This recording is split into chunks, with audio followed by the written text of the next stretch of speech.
Well, hello. I want to talk about something fun today, actually. I'm sure I'll hit some unfun notes, but I really want to lead with fun and lead with joy. So, yesterday I had a session with a 96-year-old lady who was still walking on her own with a cane and totally with it. And we had 15 minutes that extended into 30 because she was having a good time. And we laughed so much in that one session that I thought, geez, what an inspiration this woman is at 96 years old. She's like, I just want to make it to 97. I said, you're going to make it to probably 105. She said, no, I don't want that. I don't want to be a burden on my son. And it was so poignant, But amidst all the laughter, I think what I realized with any woman over 50, who has a family, they are the matriarch. They're the glue. I remember this about my Nana. They never ask anything about themselves. They only ask about their loved ones and the people they care about. And it was very telling that was her concern, that she just basically wants to leave people in a good place when she goes. And I kind of tried to explain to her that she's not really leaving. She's dropping the body. But the soul will still be, looking in on people and become a guardian and a guide and a helper, and that to think of it more like a graduation and a celebration rather than an ending. And she liked that. And so we had just such fun. And I thought, I came out and the store was pretty full where I rent the room in the back, metaphysical place. And, I've been coming to these places myself. When I left the Catholic Church, I always say I left the church, but I kept Jesus, because I've been a spiritual seeker since I was a kid. My dad, my very Irish Catholic dad, would give me $5 or $10 and say, we'd go to the festivals and the fairs, and my sister would be off eating cotton candy or on the rides, and I would want to go find the lady. And that would mean the fortune teller, at the time we called them gypsies, though that's not politically correct now, or, the palm reader, whoever was the mystic of the moment. And now I like to joke and tell that story and say, because of his early research, because I believe my dad was highly in tune and a psychic as well, he used to have some creepy, gifts of being able to say what was the lines that were on the TV, like a beat before they said them. And, it was not like reruns. It was live stuff like the news. And verbatim, he would know what they were going to say. And we'd say, how do you know what they're going to say?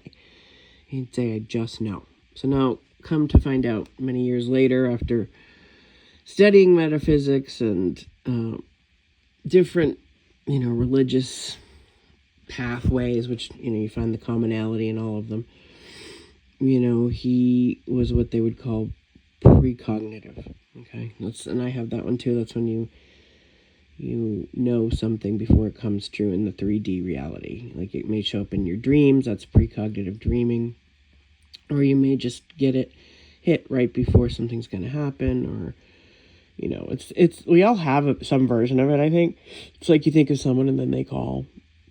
That's precognitive. Okay, so he had this precognition skill. And but being Catholic, I think that, or fundamentalist Christian, I mean, that wasn't him, really. He was more liberal Boston Irish Catholic, go to church on Sundays and then live your life. I think he was doing research through his kid. That's what I think he was doing. He was investing in seeing, how I would come out of those sessions, how I felt, what they would say, because he would always kind of grill me and interview me after, would she say how to go. And I always thought it was interesting, and I learned a lot. But I think even at ages, 8, 9, 10, I felt like that was something that I couldn't understand, and I wasn't sure if I could trust it. So I used to, when I first started doing this work, call myself the skeptic psychic, because I didn't know the gift. I didn't know what it was. I didn't even know to call it a gift. Or, in my teen years and 20s and even into my 30s, it felt more like a curse or a burden, to be quite honest, to know stuff to feel stuff and to understand or grasp stuff and not know why you knew it or how you knew it. That could be disconcerting, as I'm sure anyone can imagine. So I was speaking with a friend who hadn't seen my suicide attempt videos or video, the big TV interview one I have on my YouTube channel here. And she could relate to it, which was cool.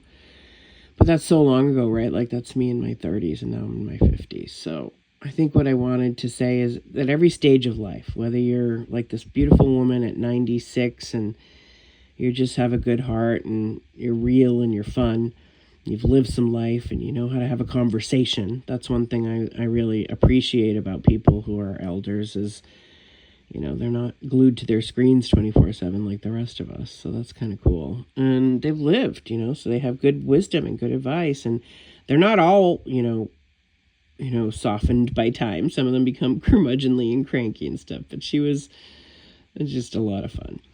And so, you know, whether you have early inklings of who you are to become, or if you're still 96 and you're asking questions, be a spiritual seeker, you know.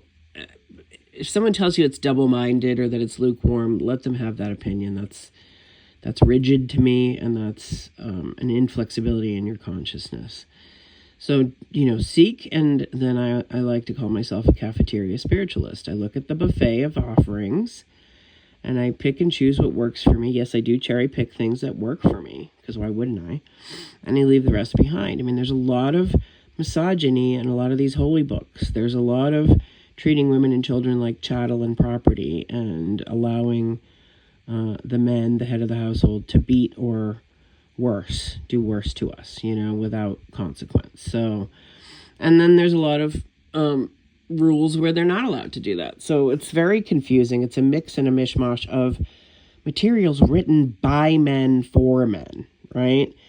And there's women in the Bible, of course, but, you know, there was a whole scene where they wanted to kill all the firstborn boys. So children are not exalted in the Bible, and that's something that I find problematic. You know, I think children are the most precious, beings that come to this planet, and they're pure, and their consciousness, and they're the closest to Creator. And that's why Satanists and Luciferians, you know, want to hurt them, because they want to try to rebel. And rebelling is good when it's against things that are unsavory or illegal or unkind or ungenerous. Then you rebel. You don't need to rebel in, you know, self-butchery, in self-hatred, or in hatred of another, right? Can't spell hatred without red hat. So I do find it ironic that the very people who were saying, you know, to prosecute the pedophiles are now, you know, starting to shield them. So that's very ironic. And yet, yeah, wildly disappointing and disgusting that this should never be about Democrats versus Republicans. It should always be about the safety and well-being of children, beyond party lines, beyond politics, and beyond rhetoric, okay? So that's, I guess, goals. If I'm ever going to live to 96, that I want to have people I care about that I'm leaving behind and know that they're in a good place. That's a good life lived. So as she left, I thought, wow, that was an honor, and yes, a gift, to be able to sit with a real lady, a true one, someone who's given birth, someone who's a great-grandmother, someone who sees people's qualities, good, bad, and indifferent, and is just, you know, knows she's winding down her time and can still just totally laugh it up with a stranger and have a poignant, powerful, and playful discussion and keep her wits about her. So that was so wonderful. So when they're always shoving out ideas about dementia and about this and that and the other, about aging, I say forget about fighting time.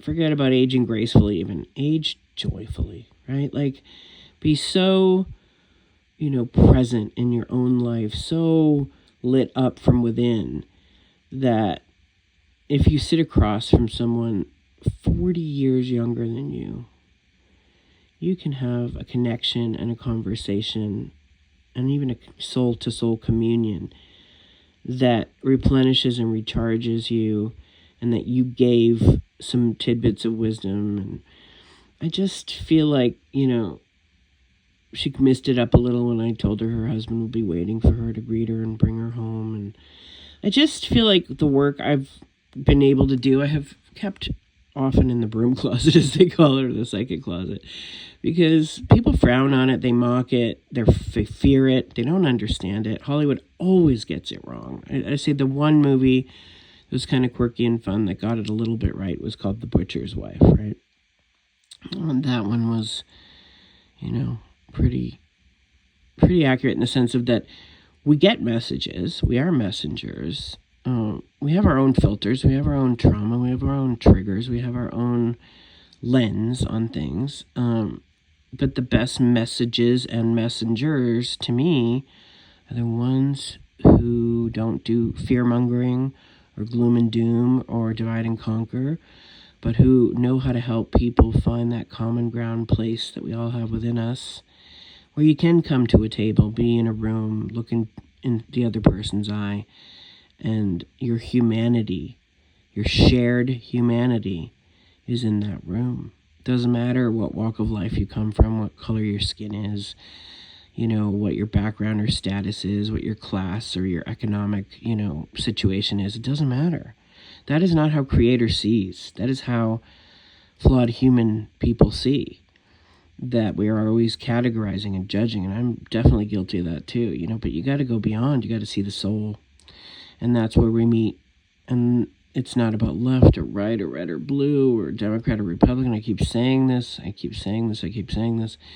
because anybody selling that lie is exactly that, a liar, and someone not to pay any attention to whatsoever. Okay, so we the people.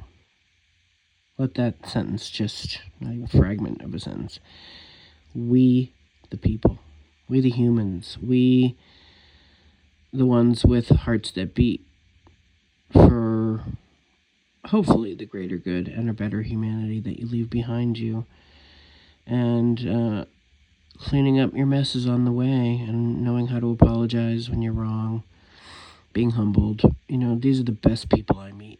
The ones who, unfortunately or fortunately, have been kicked by life and have risen up stronger. And I'm one of those people. So I hope that you see that in yourself and others. And when you're tempted to exclude someone or shun them or mistreat them in any way, that you think twice. Because that's not getting anybody into heaven. And that's what I have to say today. And it was just such a blessing to be able to sit and spend a half an hour in the company of a 96-year-old. So I hope if you have an opportunity to do that at any point going forward, you seize it and you enjoy it. Because I'd much rather listen to her than anybody on our screens. Have a great day and go make it count.